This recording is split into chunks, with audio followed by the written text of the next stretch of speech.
Logic. Salut tout le monde et bienvenue à la série des tutoriels iLogic et Logic Pro. Aujourd'hui, on commence à explorer la table de mixage partie 1.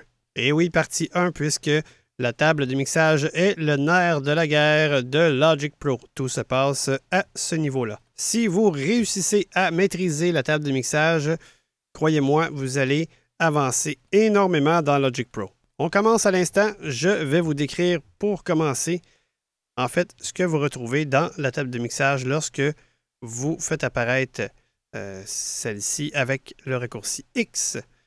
Et bon, pour ceux qui sont un peu plus avancés, disons intermédiaires, dans Logic, vous allez peut-être trouver ça un peu long au début, mais je vous invite à rester des nôtres puisque vous allez peut-être découvrir des nouvelles fonctionnalités. Sait-on jamais? Alors, comme à l'habitude, j'ai un projet ouvert avec tous les types de pistes que Logic nous offre, sauf la piste MIDI externe, puisque celle-ci est utilisée seulement si vous avez des appareils externes en MIDI, mais les réglages, ou du moins presque tous, sont les mêmes que les pistes d'instruments logiciels. Donc, il suffira juste de vous montrer les réglages supplémentaires qui sont offerts lorsque vous utilisez les pistes MIDI externes. Donc, je fais afficher la table de mixage avec X. Table de mixage activée. Maintenant, petit changement de mon côté sur Mojave. Je ne sais pas si c'est relié au type de machine que j'utilise ou peu importe. Regardez bien ce qui arrive une fois que ma table de mixage est affichée et que j'interagis sur la table de mixage. Normalement, la table de mixage s'ouvre et vous avez deux éléments, soit la table de mixage barre d'outils ou la table de mixage groupe. Et là, regardez ce qui arrive. Dedans table de mixage, groupe. 5 éléments, classique, électrique, piano, groupe. Alors, vous pouvez voir qu'il m'a amené directement sur la première tranche de console de la table de mixage. Alors, pour avoir accès à ces deux éléments, on arrête l'interaction une fois. En provenance de table de mixage, groupe. Vous voyez, même l'étiquetage a changé au niveau de l'épellation de VoiceOver. Alors maintenant, on se retrouve à l'endroit où il y a les deux éléments, soit table de mixage, barre d'outils. Et table de mixage, groupe. Voilà. Alors, pour tous ceux qui connaissent bien la barre d'outils de la table de mixage, vous pouvez faire une sieste en attendant que j'explique un peu de quoi il s'agit. Maintenant, on interagit avec la barre d'outils. Table de mixage, barre d'outils. Dedans table de mixage, barre d'outils. 20 éléments, conserver le dossier, estomper, bouton. On oublie ça pour l'instant. On se décale vers la droite. Édition, bouton de menu. Je vais vous faire la description de tous ces menus un peu plus tard, mais pour l'instant, c'est pas important puisque ce que je veux vous montrer, c'est toutes les possibilités d'affichage au niveau de la table de mixage. Donc, on va continuer tout droit pour l'instant. Options, bouton de menu. Présentation, bouton de menu. On se décale toujours vers la droite. Envoi sur les curseurs. Bouton, bouton. Non. Bouton de menu local. Simple, sélectionné, bouton radio, 1, 2, 3. Bon, voilà, ici c'est très important. Pour le bon fonctionnement d'iLogic, il est très important, si vous voulez avoir accès à certaines fonctions, d'afficher la table de mixage en mode simple. Que veut dire en mode simple? Ça veut dire tout simplement qu'on veut que la table de mixage affiche seulement la tranche de console de la piste qui est sélectionnée. Donc, on oublie tous les autres. Par contre, si vous voulez faire afficher tous les tranches de console de vos pistes, à ce moment-là, on se décale vers la droite. Piste, bouton radio, 2, 2, 3. Voilà, ici, on fait VO espace. Appuyez piste, sélectionné, bouton radio, 2, 2, 3. Et maintenant, tous les tranches de console de vos pistes seront affichées dans la table de mixage. On se décale une fois encore vers la droite. Tout, bouton radio, 3, 2, 3. Ici, on a tout. Là, vous me direz, pourquoi tout? Tu viens juste de nous dire que toutes les tranches de console seront affichées. Tout, c'est vraiment tout. C'est-à-dire qu'il va même avoir la tranche de console, exemple, du métronome. Si vous voulez monter ou descendre le volume du métronome, assigner une sortie différente à votre interface audio pour votre métronome, etc. Si on clique ici avec VO Espace, on affiche tous les tranches de console. Pour l'instant, on le laisse en mode piste. Alors, on arrête d'interagir. En provenance de table de mixage, barre d'outils. On se décale vers la droite. Table de mixage, groupe. Alors, tous ceux qui faisaient une sieste, on se réveille. On interagit. Dedans table de mixage, groupe. 5 éléments, classique électrique piano, groupe de tranches de console. Bon, vous vous rappelez plus tôt, j'ai dit que j'avais un projet ouvert avec tous les types de pistes. Je vous ai menti, car pour commencer, je vais vous montrer ce que vous verrez sur la table de mixage à l'ouverture de Logic, lors de l'ouverture d'un projet avec la fameuse piste d'instrument logiciel par défaut. Mais que votre table de mixage est réglée en mode piste et non pas en simple. Alors, si on se décale vers la droite, Small room barre oblique 0.4 snare chambé, groupe de tranches de console. vous voyez ici, il y a une tranche de console. En fait, c'est une tranche auxiliaire. C'est une tranche de console qui se crée automatiquement lorsqu'on insère un boss sur une tranche de console. Elle sert donc à recevoir le signal de votre boss que vous avez inséré sur une tranche de console. Là, j'en ai perdu plusieurs, ne vous inquiétez pas, je vous explique les boss dans la partie 2. Pour résumer, pour l'instant, forcément, il y a des boss qui ont été insérés par défaut sur ma tranche de console électrique piano. La suivante, Large barre oblique 3.9 Espresso One, groupe de tranches de console. une autre tranche auxiliaire, ce qui signifie qu'on a inséré un deuxième boss sur la tranche de console électrique piano. Stereo Watt, groupe de tranches de console. Plusieurs me demandent souvent qu'est-ce que VO nous dit sur cette tranche. Ben, c'est tout simplement Stereo Out. Donc, c'est de l'anglais traduit en français par VO. Alors, je vous explique.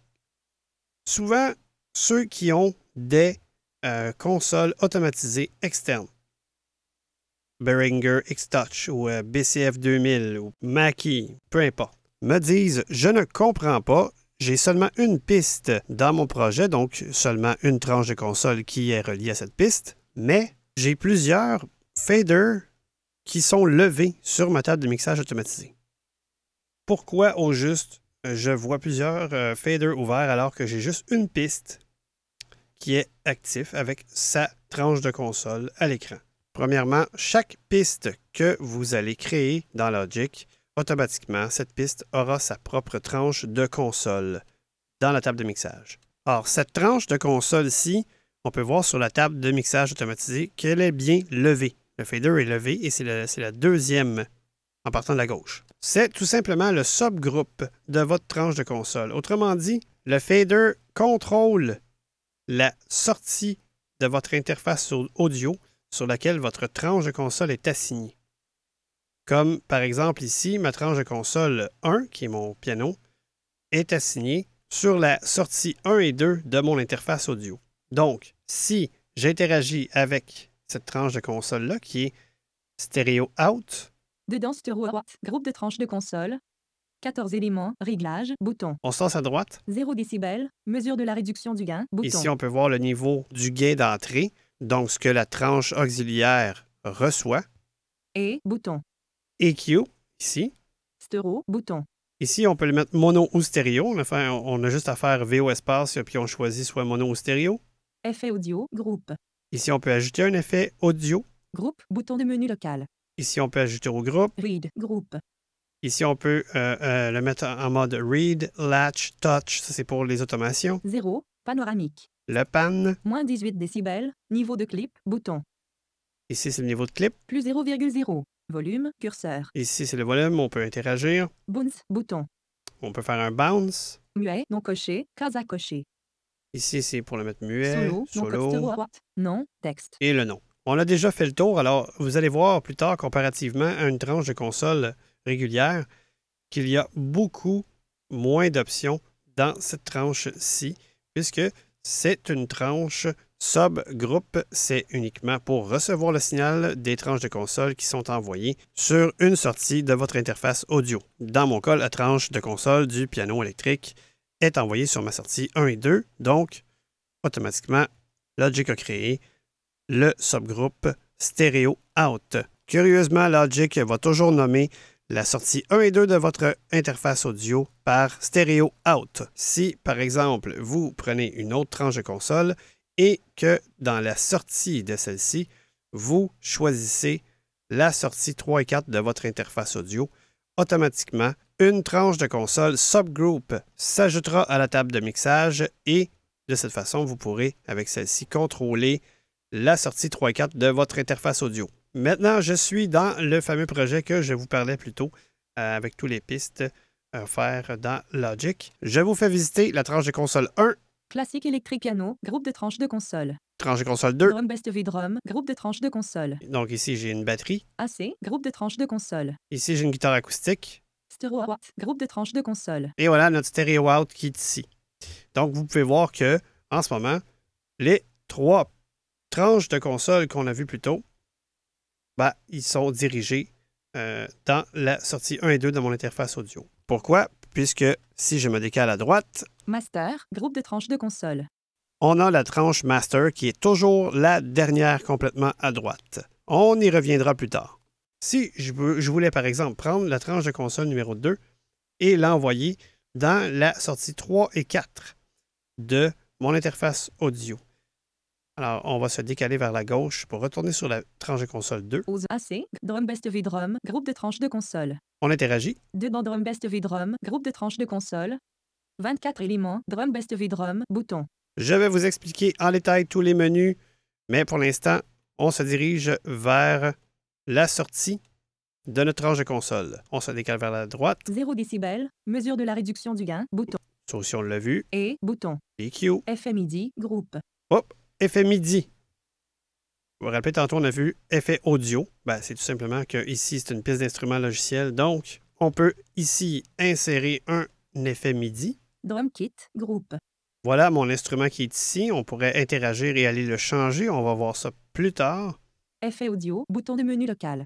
Alors, ici, on peut insérer un effet audio ou changer celui qui est déjà présent. Pour savoir s'il y en a un qui est présent, on va voir tout simplement à côté. Channel EQ, groupe. Vous voyez? Donc, Shine EQ, c'est un effet qui est inséré déjà actuellement.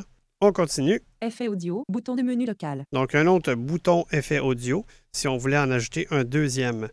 On va aller voir s'il y en a déjà un deuxième en se décalant vers la droite. Groupe. Ah oui, il y a le compresseur qui est là. On continue. Effet audio, groupe. Allons voir s'il y en a un autre ici en se décalant vers la droite encore. Bus 1, groupe. On peut voir que c'est terminé. Il y a seulement 2 effets d'insérer sur cette tranche de console. Maintenant, on passe au boss. On va revenir à tous ces détails-là plus tard. On continue. Infini. Circulaire curseur. Ici, c'est le volume du boss. Donc, infini veut dire qu'il est à 0 complètement fermé. Bus 2, groupe. Boss 2. Infini. Circulaire curseur. Donc, on peut voir qu'il y a 2 boss d'insérer sur cette tranche de console. Groupe. On a un maximum de 256 boss qu'on peut insérer par tranche de console et chaque boss est stéréo, ce qui est, à mon sens, plus que suffisant. On continue. Sortie stéréo, bouton de menu local. Voilà la sortie qu'on cherchait ici. Alors, on va faire VO espace. Menu. Coche, sortie stéréo. On peut voir que c'est bel et bien la sortie stéréo qui est sélectionnée. N'oubliez pas, quand Logic vous dit sortie stéréo, c'est toujours la sortie 1 et 2 de votre interface audio. On se décale vers le bas. Pas de sortie. On sélectionne ici si on ne veut pas que le signal de la tranche de console soit envoyé où que ce soit. Sortie, sous-menu. Ici, un sous-menu avec tous nos sorties disponibles de notre interface audio. Donc, on n'a plus qu'à faire flèche droite. Sortie, sous-menu coche, sortie stéréo. Alors, on peut voir que c'est sortie stéréo qui est cochée. On descend vers le bas. Output 3 à 4. Output 3 à 4. Output 5 à 6. 5, 6, Output 7 à 7, 8, etc. Nous, ce qu'on veut, c'est que cette tranche de console-ci sorte sur l'interface audio, sortie 3 à 4. Donc, allons sélectionner Coche, sortie, output 3 à 4. Output 3 à 4. On fait VO espace.